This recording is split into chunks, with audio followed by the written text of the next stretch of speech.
Let's kick things off with the problem. These little things. Computer mice have been the bane of my life for over a decade. I've tried loads of different designs over years and years, different grips, different sizes, different styles, different everything. Pretty much none of them are any good. What I want to do is change that, like a lot. This portion of the video was sponsored by Creality and their SoMoon S1 3D scanner. This is a truly professional grade scanner. It uses multiple scanning types, including a variety of blue lasers, near infrared and structured light scanning. Can scan up to 90 FPS for very smooth, high-performance scans. It has a wide object scanning range, so for objects from 5 to 4,000 millimeters. It can be used outdoors and marker-free for faces or larger items, as well as spray-free for black or metal surfaces. It supports accuracy down to 0.02 millimeters, so is ideal for your high-precision applications. Check out Creality's range of 3D scanners at the link in the video description. You'll see why this is really important for this project a little bit later on. So let's cover what the actual problems are. The first problem, I think, is the shape and ergonomics.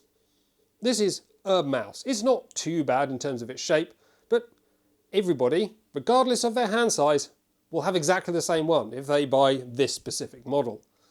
And yet all of these people have different size hands, and therefore the mouse feels different to every single person.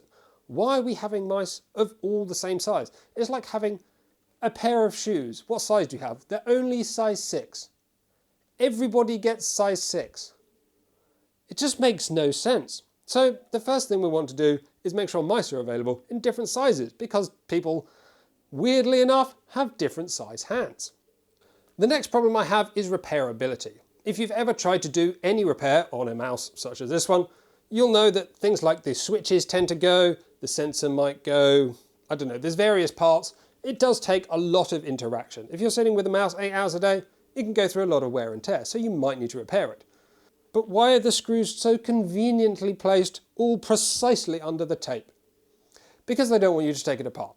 They don't want you to repair it, because it's much easier for them to just sell you another one. Well, you just take the tape off, Adam, don't be so lazy. Well, as soon as you take the tape off, it's going to be damaged, so you have to get spares. Spares often not available from official suppliers, especially if your mouse is maybe 3 years old now. Wow, so old. Quality is not as good. You get a scratchy surface at the edge of the mouse. The quality and feel of the mouse that you had before it was broken is now ruined.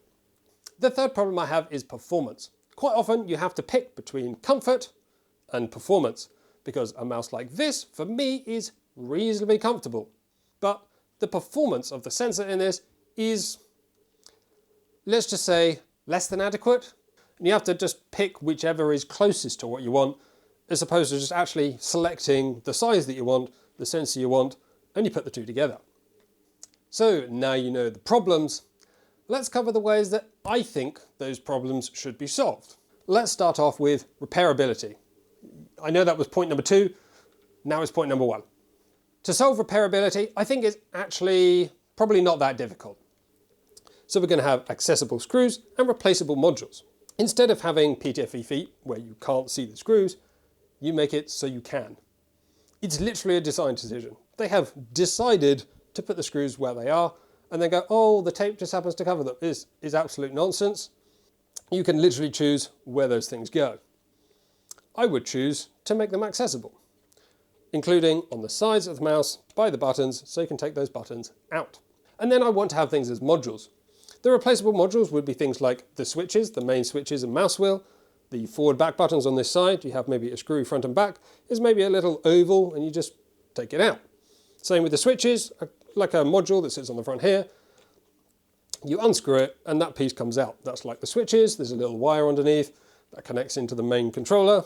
How does this solve repairability? Well, it means that if one of those parts breaks, not only is it more accessible in terms of removing it from the mouse, you could replace it with a new module. The modules would be a kind of standard size, so your friend's module that has mouse buttons would fit in your mouse as well. They'd all be the same, but we'll cover how that covers ergonomics in a moment. Whilst of course we'd still want to encourage component level repair, for example switching a specific micro switch rather than a whole PCB module, I think this still is a huge improvement over current implementations where the only thing to do for 95% of people is buy an entirely new mouse. Okay, so now you understand how the modules are going to work, let's talk about performance. Hopefully it's probably quite clear already how a modular design can integrate varying performance into that. So for example, in our mouse shell, we have spots for, let's just say, keep it simple, left and right click and a mouse sensor.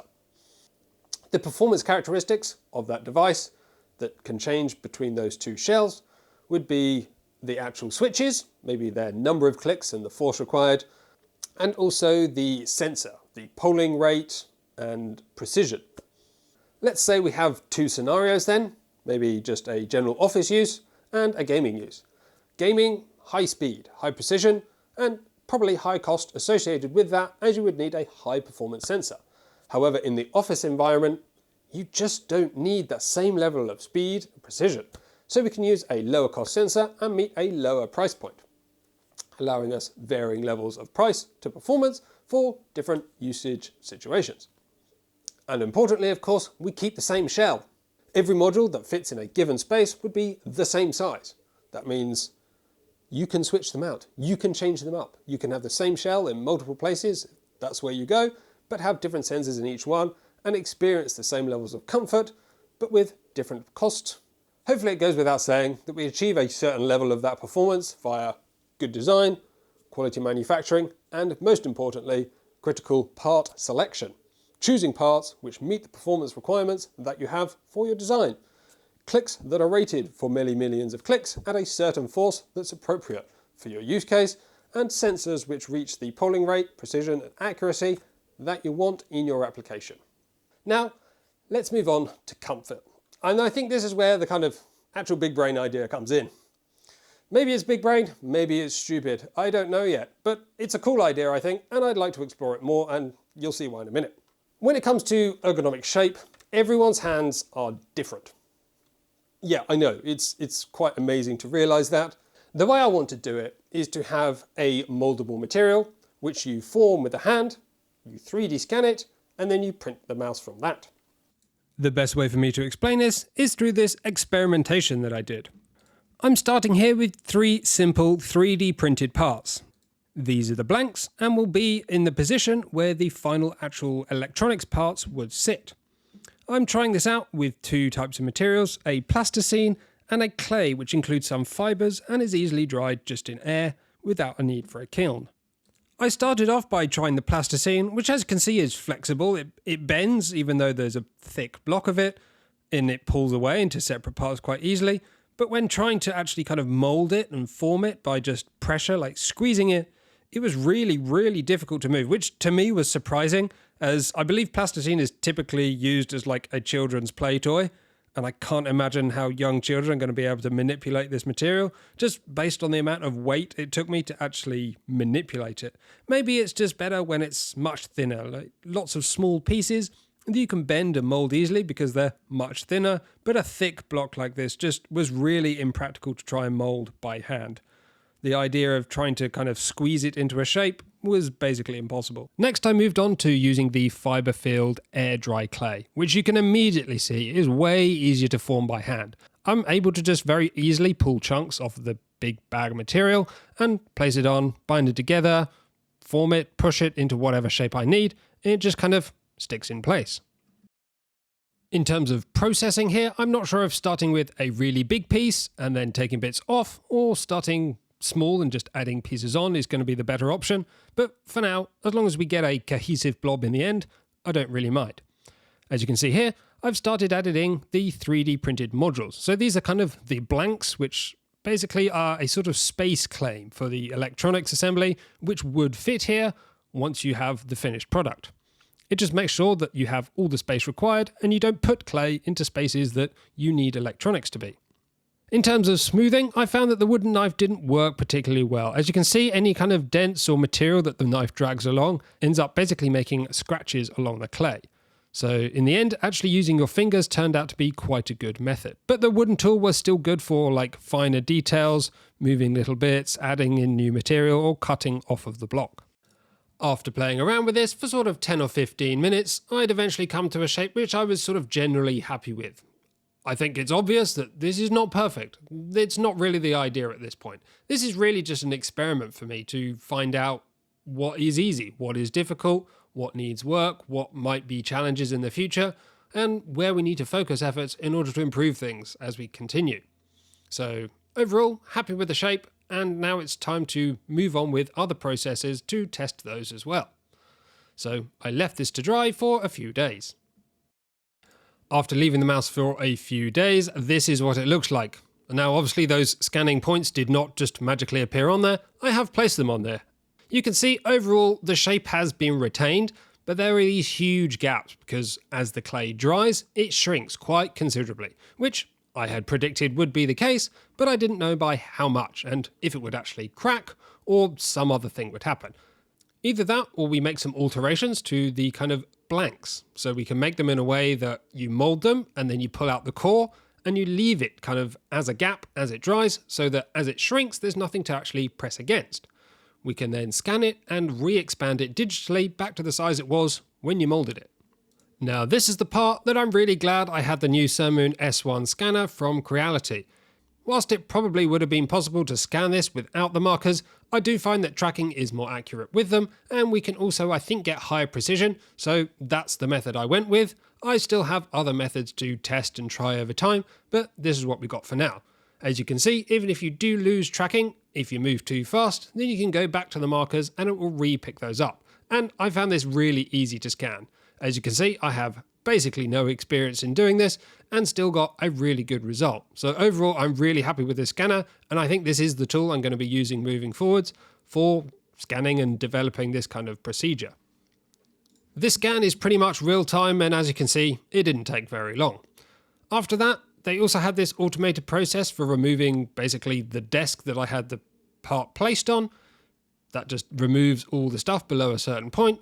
You can also use the inbuilt mesh processing tool to smoothen, reduce the triangle count, remove kind of isolated bits of the mesh that you don't need, fill in all the gaps and all this kind of stuff. And overall, I did go for a kind of high smoothing just because I wanted the outcome to be smooth rather than have any little bumps. But in the future, I don't think I'll go for such high smoothing as it does remove some of the detail. This is an effect of smoothing. But overall, I'm really happy with how this scan came out. As you can see, it picks up lots of detail. You can see exactly the shape and size of what everything was. And it even kind of filled it into a completely manifold shape, although not perfectly on the bottom. But I think as I develop this process moving forward, I would definitely do multiple scans of both the top and the bottom in order to fully kind of understand the geometry that's there. The last part I want to test today is just removing these plastic parts from the clay. So for example, can we actually remove the parts and then scan it just to see if that would work as a process? And as you can see, as I start removing the base, whilst it does come away quite easily, which actually was sort of a surprise, I think this is because all those little squares, which were kind of there to join the two parts together, have all basically broken off. And that means there's nothing really holding the two pieces together other than the very small bits of fiber that are kind of embedded in the clay. As you can see, as it cracks apart, the little flakes don't actually completely fall off because the tiny little fibers hold it together. As I try and take off the sort of clicky parts and mouse wheel, you can see that actually releases really well. I expected the clay to kind of grab onto the plastic and just not let it go, and then needing a release agent and stuff in the future, but it looks like we don't need that.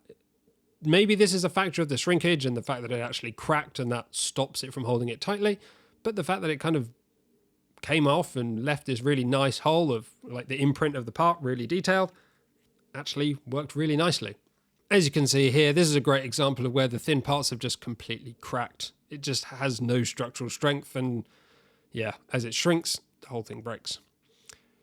I also tried to remove these tiny little buttons on the other side. This was definitely much more of a test, and the clay really did hold this part quite tightly. So if this is a kind of method that we use in the future, I think we just need to incorporate some details in the design to help with removal of the plastic parts from whatever the molding material is. In this case, I didn't have that, so I sort of broke it as I pulled it apart. I want to make it really clear that I see what you see. This is clearly rubbish. But as an idea, I think it's workable. There are probably materials and processes which we can put in place to make this thing good. It's just not exactly as it is right now. So as a first step, I think we're on the way, but there's lots of work to do. So yes, this is just an idea at the moment. I've shown you this demo of how it could work and what the kind of idea would be, but we need people to help. And of course, if you're interested, leave a like, comment down below what you're interested in. And especially if you want to help with the project, do get in touch. There's lots of work to do and we need skilled people to do it.